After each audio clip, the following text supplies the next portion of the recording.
రంజిత్, వాడి next target నువ్వే అని ఎలా చెప్పగలుగుతున్నావు? డాక్టర్ రమ్య ఫారెన్సిక్ పెథాలజిస్ట్గా వర్క్ చేయగా లాయర్ విష్ణు ఎవిడెన్స్ని అప్రూవ్ చేసిన కేస్, నేను ఇన్వెస్టిగేట్ చేసిన కేస్, క్యాథరిన్ ఎమాన్యువల్.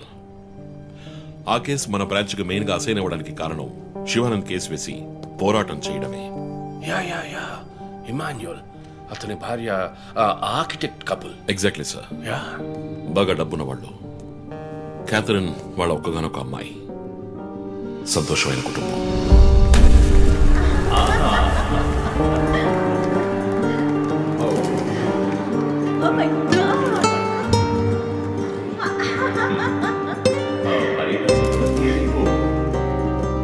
ఆ ఇంట్లో పనివాడు ఉండేవాడు, పేరు మరియదాసు. పనివాళ్ళ కాకుండా కుటుంబంలో ఒకటిగా కలిసిపోయాడు. వంట పని చేయడం, ఇంటి పని చేయడం, క్యాథరిన్ని స్కూల్కి డ్రాప్ చేయడం అన్ని వాడే చూసుకునేవాడు.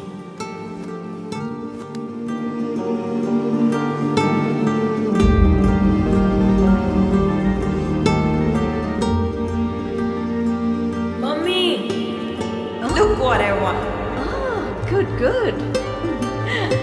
I have to go. Bye. Good show, Kathy. Keep it up. Good. బాగా బిజీగా ఉన్న పేరెంట్స్ దగ్గర దక్కని ప్రేమ, అభిమానం క్యాథరిన్కి మరియదాస్ దగ్గర దక్కాయి.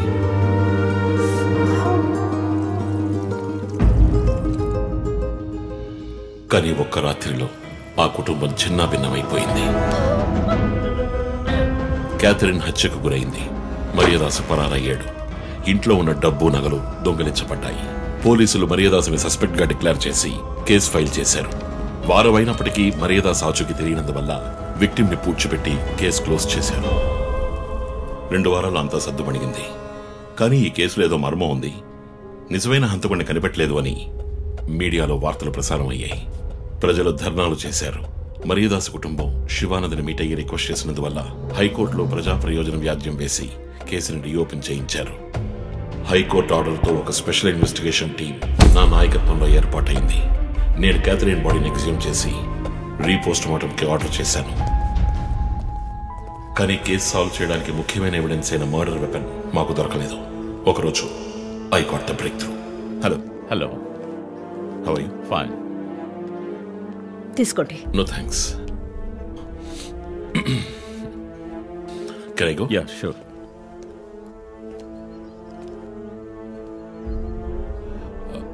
ఓ, మీరు గోల్ఫ్ ప్లేయరా? Yes sir. ఏ క్లబ్లో ఆడుతున్నారు? గచ్చిబౌలి క్లబ్లో. నేను race club player. Just beginner. మీ అంత కాదులేండి. అడిగిన ప్రశ్నలకు మాత్రం ముక్తసరిగా సమాధానం చెప్పారు. కూతుర్ని పోగొట్టుకున్న దుఃఖంలో ఉన్నారని నేను పెద్దగా పట్టించుకోలేదు. అప్పుడే ఒక విషయం గమనించాను. ఒక గోల్ఫ్ కిట్లో 16 క్లబ్బులుంటాయి. అన్నీ ఇంచుమించు ఒకేలాగుంటాయి. ఒకే ఒక్క క్లబ్ తప్ప, అదే పట్టర్. హోల్ దగ్గరున్న బంతిని కొట్టడానికి యూజ్ చేసే క్లబ్. ఇమాన్యుయల్ దగ్గరున్న కిట్లో ఆ పట్టర్ కొత్తదిగా ఉంది. క్యాడీ దగ్గర మాట్లాడిన దాన్ని బట్టి ఇమాన్యుయల్ హత్య జరిగిన 2 వారాల తర్వాత ఒకే ఒక్కసారి మాత్రం గోల్ఫ్ ఆడడానికి వచ్చినట్టుగా తెలిసింది.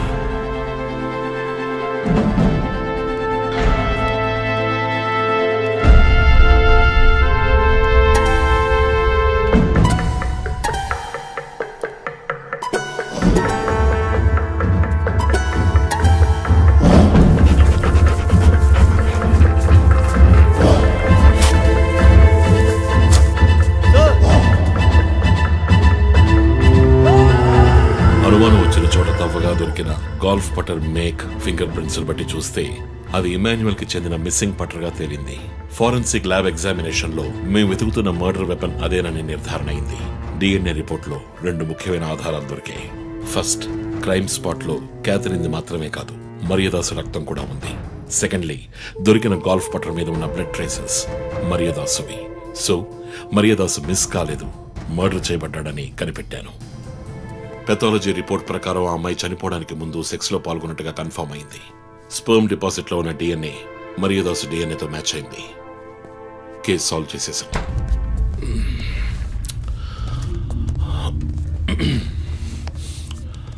పోస్ట్ మార్టం రిపోర్ట్ ప్రకారం మరియదాసే ముందు చనిపోయాడు. ఆ తర్వాతే మీ అమ్మాయి. మీ ఇంటి సీసీటీవీ ఫుటేజ్ పరిశీలించి చూడగా అనుమానాస్పదంగా ఎవరు లోపలికి రాలేదు. కానీ ముఖ్యంగా మరియదాసు డెడ్ బాడీ మీ ఫామ్ హౌస్ లో దొరికింది. పార్టీ క్యాన్సిల్ అయితే ముందే చెప్పకర్లా? Big waste of time. కొత్త కార్లో టెస్ట్ డ్రైవ్ వెళ్ళామనుకుంటే పోలా?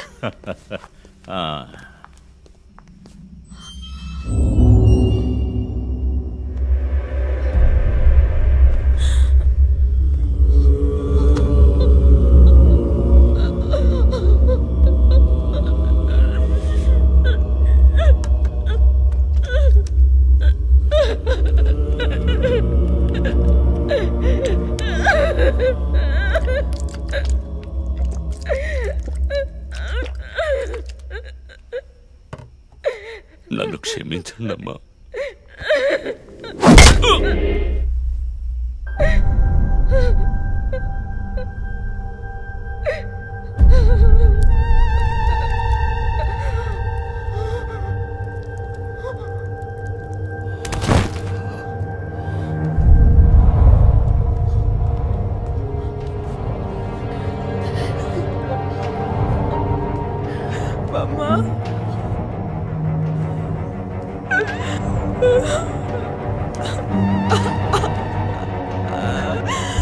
Why did you do this, Papa? Why?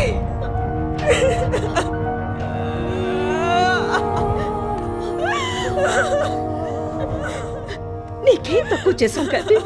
నీకేమైనా పిచ్చి పట్టిందా? చూడు, నువ్వు చిన్నపిల్లవి. నీ మంచి కోసమే చెప్తున్నాను. అంతా మేము చూసుకుంటాం.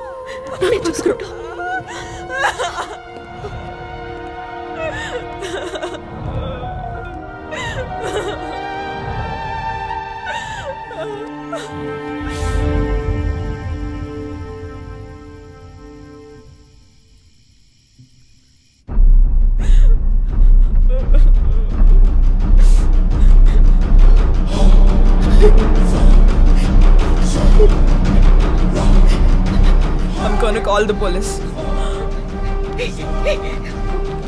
వద్దు. Mom, please leave me. వద్దు. Do something. Stop her. Kathy, Do police something. చెప్పొద్దు. Stop her. I told you to stop.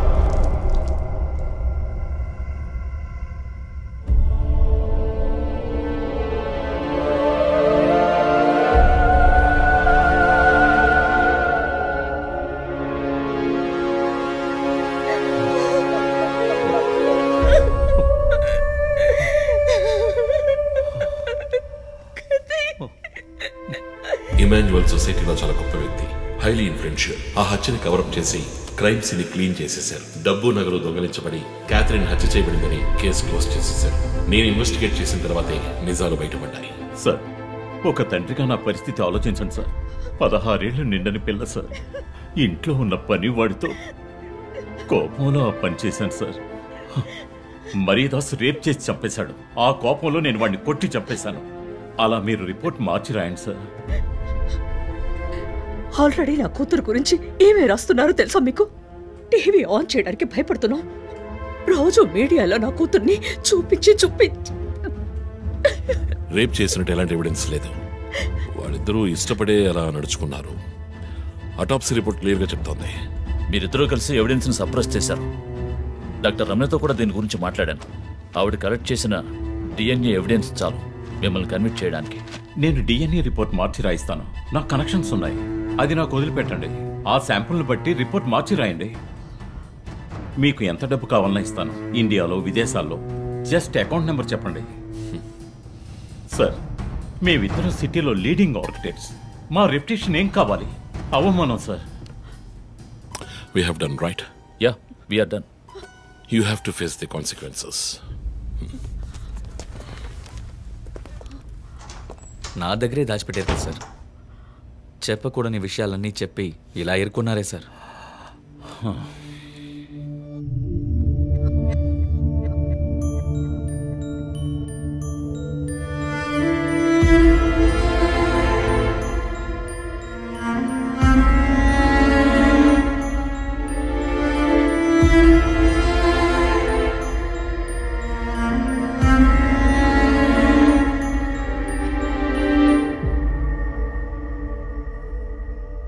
Catherine వయస్సు మనల్ని అర్థం చేసుకోలేదు. అడిగిందల్లా కొనిచ్చాం. డబ్బు ఖర్చు చేసేవే కానీ కొంచెం టైము ఖర్చు చేసి ఉండాల్సింది.